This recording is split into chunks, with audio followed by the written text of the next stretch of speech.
Bonjour à tous, j'espère que vous allez bien. Je suis très contente de vous retrouver aujourd'hui pour cette nouvelle vidéo qui est pour moi une vidéo très spéciale puisqu'il s'agit de la toute première vidéo d'une nouvelle série que j'ai envie de développer sur ma chaîne.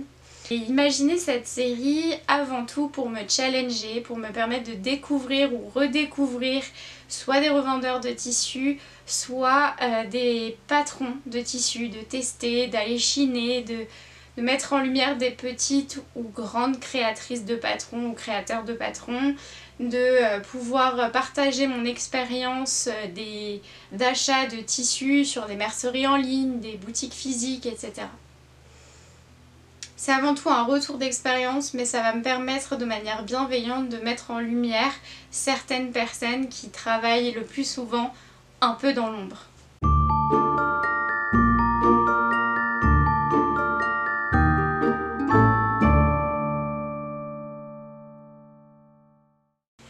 Pour cette toute première vidéo, vous l'aurez vu également dans le titre, j'ai décidé de mettre en lumière Julie, la créatrice de l'Atelier des Premières. C'est une jeune femme pétillante de 32 ans qui a lancé sa chaîne il y a maintenant 2 ans. Il s'agit d'une reconversion professionnelle, avant Julie était dans le digital. Elle a pour objectif, à travers sa marque de patron, de rendre accessible la création de vêtements assez simples, mais qui restent élégants et qui peuvent se porter tous les jours sans prise de tête. On a juste à les enfiler, voilà. Je trouve que sa marque se veut assez accessible à tout niveau de couture et qu'il s'agit de réalisations qui sont faites relativement rapidement. Il s'agit de patrons avec très peu de pièces mais néanmoins qui tombent assez bien. Au niveau de ses inspirations, elle m'a fait beaucoup rire puisqu'elle m'a indiqué qu'elle s'inspirait de son entourage et des gens dans la rue et qu'elle passait son temps à analyser les tenues des gens. Julie, si tu me croises dans la rue, s'il te plaît, ne dégaine pas ton scanner. Ensuite, je vais vous présenter Arnaud, qui est le gérant de la marque de tissus dont j'ai décidé de parler aujourd'hui. Il s'agit du magasin Eurotissu à Villabé. Il s'agit d'une boutique physique, mais également d'un site internet. Alors, j'ai choisi de parler d'Eurotissu puisque depuis la dernière vidéo, j'ai pu échanger avec Arnaud sur son site internet et il m'a dit qu'il allait reprendre un petit peu toutes les références qui sont sur son site et que donc il sera plus facile de vous indiquer les tissus que j'ai pu me procurer chez lui pour cette vidéo. Donc j'espère que je pourrai vous mettre en barre d'infos les tissus que j'ai utilisés et notamment un pour lequel j'ai énorme coup de cœur. Donc il m'a indiqué que son magasin existait depuis 2010. Il est spécialisé dans les tissus d'habillement, mais également la mercerie et les tissus d'ameublement. Au niveau des produits, ils sont essentiellement produits en Europe. Ils sont, lui et son papa, dans le textile depuis maintenant presque 30 ans, ce qui permet de travailler directement avec les usines et d'éliminer les intermédiaires. Alors je vais sans plus attendre vous présenter les patrons que j'ai pu réaliser et du coup je développerai mon expérience tissu en même temps. Donc au niveau de la première cousette, il s'agit de la blouse Myriam. C'est une blouse qui est disponible avec des manches bouffantes courtes ou des manches volantées, avec ou sans basque. Sa particularité, c'est qu'elle a une encolure carrée. Au niveau du niveau de difficulté, Julie l'indique en niveau intermédiaire. Elle est disponible de la taille 34 à la taille 50. Au niveau de la durée estimée, elle estime à 6 heures de couture. Pour ma part, je n'ai mis que 4 heures de couture. Au niveau des modifications que j'ai pu apporter, j'ai modifié le dos parce que je suis frileuse et que l'encolure carrée dans le dos avec le petit lien, j'avais vraiment peur d'avoir froid. C'est pas une grosse modification.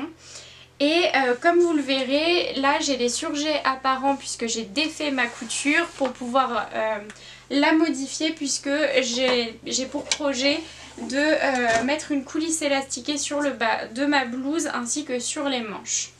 Donc, je vous la montre tout de suite. Donc si vous voyez que je regarde ici, c'est que j'ai mon retour écran. Donc comme vous le voyez, elle a une encolure carrée. Les manches sont larges, donc en fait je pense resserrer avec une petite coulisse élastiquée. Et là au niveau de la taille, comme vous voyez, peut-être pas, elle arrive à au niveau du nombril. Donc voilà, l'encolure carrée est vraiment chouette. J'aime vraiment cette blouse, je la trouve vraiment top. Voilà. Et donc pour ce qui est de mon expérience de la blouse Myriam, je l'ai donc cousue comme je vous le disais en 4 heures de temps. Je l'ai trouvée très simple, très accessible aux débutants.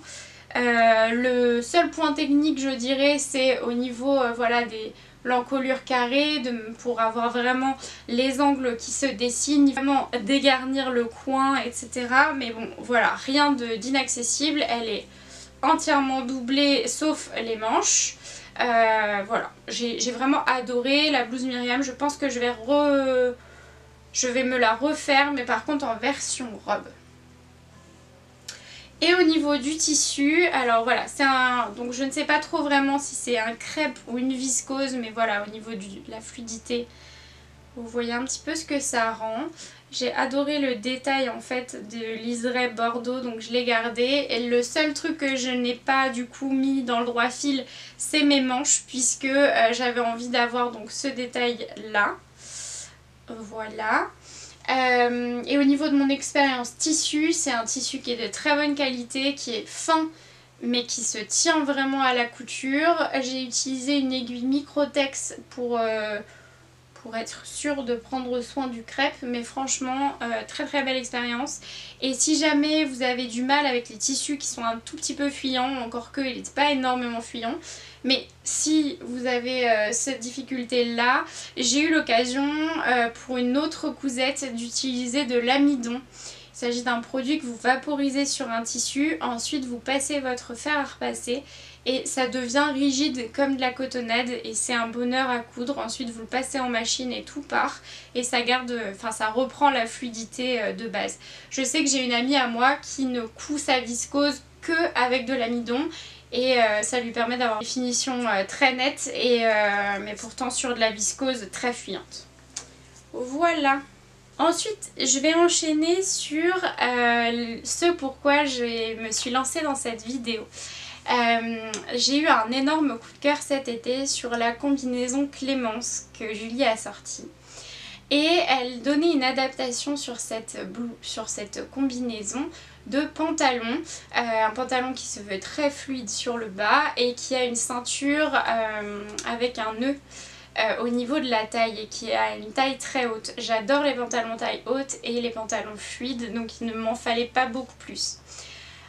J'ai eu aussi l'expérience de coudre un pantalon Romero, je vous mets juste quelque part sur l'écran, cet été pour une amie dans un sergé de polyviscose de chez Eurotissu et j'ai adoré aussi l'expérience de coudre. Ça s'est cousu extrêmement facilement, le tombé fait à la fois très lourd mais aussi très fluide et j'ai adoré. Et lorsque j'ai acheté avec mon amie la version rose fuchsia que vous voyez sur les photos que je viens de vous montrer, Arnaud m'a indiqué qu'il allait sortir pour l'automne un coloris bordeaux.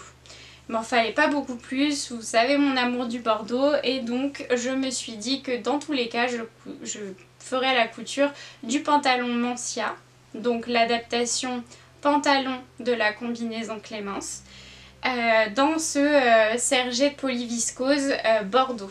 Au niveau des tailles, il est aussi disponible du 34 au 50. Cette fois-ci, c'est un niveau avancé. Il y a 9 variations possibles. Je vous mettrai donc les dessins techniques juste ici. Au niveau des modifications, j'ai simplement décalé la fermeture invisible sur le côté et non dans le dos. Et j'ai fait une ceinture que je rajoute par-dessus mon pantalon puisque je n'étais pas sûre de vouloir ou non cette ceinture. Néanmoins, l'explication de l'ajout de ceinture est bien expliquée dans le livret d'explication de Julie. Donc, Alors, j'ai oublié de vous l'indiquer, mais au niveau du tableau des tailles, pour les 3 patrons, je n'ai eu aucun souci de taille. Je me suis vraiment fiée au tableau et aucun souci, ça taille très très bien. Donc au niveau du pantalon Mancia, donc comme je vous le disais, j'ai mis la fermeture invisible sur un des côtés et non pas dans le dos. Au niveau de la ceinture, j'ai fait une ceinture, donc en fait il faut que vous la rajoutiez en coupant un rectangle, mais Julie vous guide sur les dimensions à couper dans ce rectangle là. Et du coup j'ai fait 10 cm de hauteur, si jamais ça vous plaît. Et ensuite au niveau, donc là vous avez des plis creux. Je me rends compte que c'est pas très visible, j'espère que les photos seront plus parlantes. Et normalement je vous insérerai, si je peux, une vidéo portée. Et ici vous avez aussi des pinces au niveau des fesses. Voilà. Comme vous le voyez, voilà, il est vraiment très fluide. Faut aimer ça, mais c'est mon nouveau pantalon chouchou, je le porte tout le temps. Et donc j'ai rajouté également la ceinture et je l'ai, du coup, comme Julie l'a fait elle aussi, coupée en triangle. Voilà pour ça. Si je devais vous donner un tissu coup de cœur sur cette vidéo, c'est vraiment son Serge Polyviscose. Les deux que j'ai testés sont vraiment top. Ensuite, je vais passer au 3e patron et dernier patron que j'ai testé dans la marque Atelier des Premières. Donc il s'agit de la jupe Caroline. Voilà. Qui est une jupe franchement assez basique, assez simple, avec des découpes. Elle est en 7 morceaux, elle est assez simple. Donc celle-ci est en niveau débutant. Toujours disponible du 34 au 50. Le temps de réalisation est indiqué de 4 heures, je pense avoir mis 3 heures. Mais je couds assez vite. Au niveau de la difficulté qui s'est posée à moi, c'est simplement le tissu. Alors le tissu est de superbe qualité, c'est une suédine un peu stretch qui est vraiment de très bonne qualité.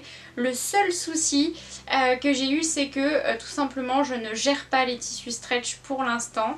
C'est assez compliqué pour moi et donc du coup j'ai eu un peu du fil à retordre, ça marque pas vraiment au fer, donc ça a rajouté de la difficulté à ma difficulté déjà de base.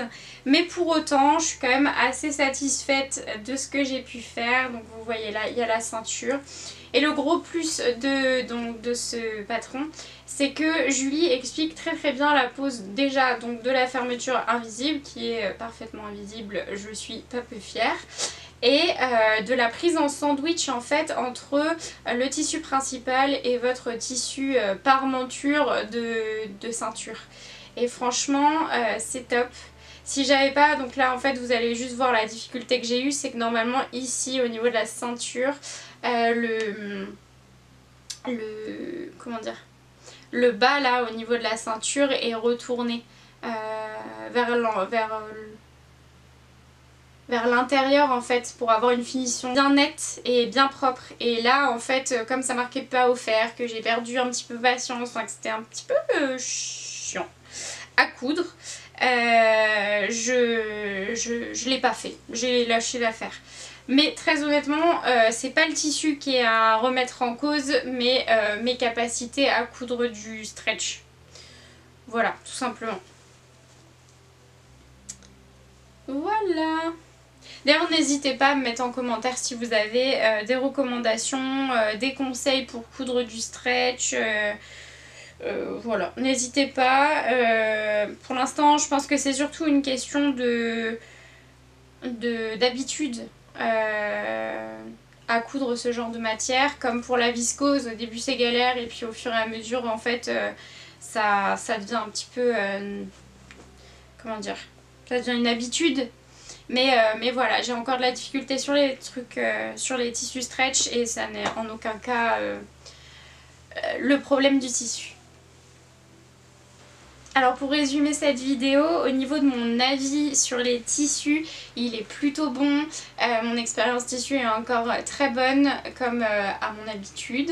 J'essaierai de vous mettre en barre d'infos, comme je vous le disais, les tissus pour que vous puissiez vous les procurer. Si vous avez l'occasion d'aller à Villabé et d'aller en physique dans la boutique d'Arnaud, je pense qu'il se fera un plaisir de vous donner des conseils sur les tissus qu'il vend. Alors oui, j'ai oublié également de vous mentionner que je n'ai pas d'expérience de commande sur le site internet puisque j'habite à une demi-heure, 45 minutes du magasin et c'est pour ça que je n'y vais que en physique, donc je ne peux pas vous faire de retour sur l'expérience livraison, commande en ligne, etc. Au niveau de mon avis sur les patrons d'atelier des premières, eh ben, il est plutôt très bon. Je me suis demandé, et j'imagine que c'est un petit clin d'œil, atelier des premières fois j'imagine, et franchement très honnêtement c'est très indiqué pour un niveau débutant. Je pense que je les conseillerais sans problème à quelqu'un qui voudrait se lancer et qui aime les modèles de Julie. La promesse est franchement tenue, je trouve, de le rendre accessible à tout le monde.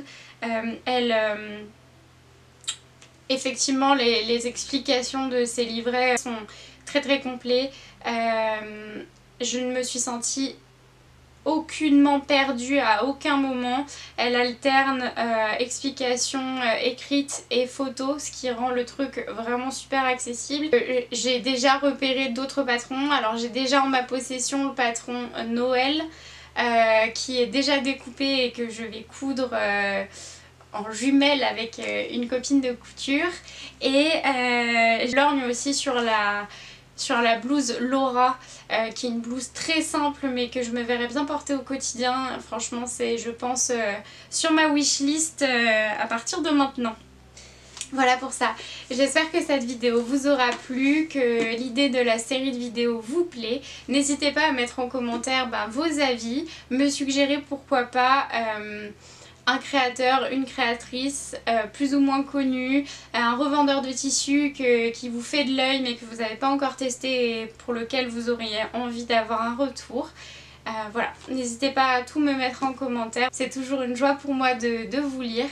Et puis n'hésitez pas également, ça fait auto-promo, mais n'hésitez pas vraiment à liker et à commenter puisque ça va m'aider justement à monter en référencement et ça va quelque part valoriser le temps et le travail que je vais avoir mis dans mes vidéos. Donc si ça vous plaît, n'hésitez pas à me soutenir comme ça. Je vous fais des gros bisous, prenez soin de vous et de vos proches et à la prochaine.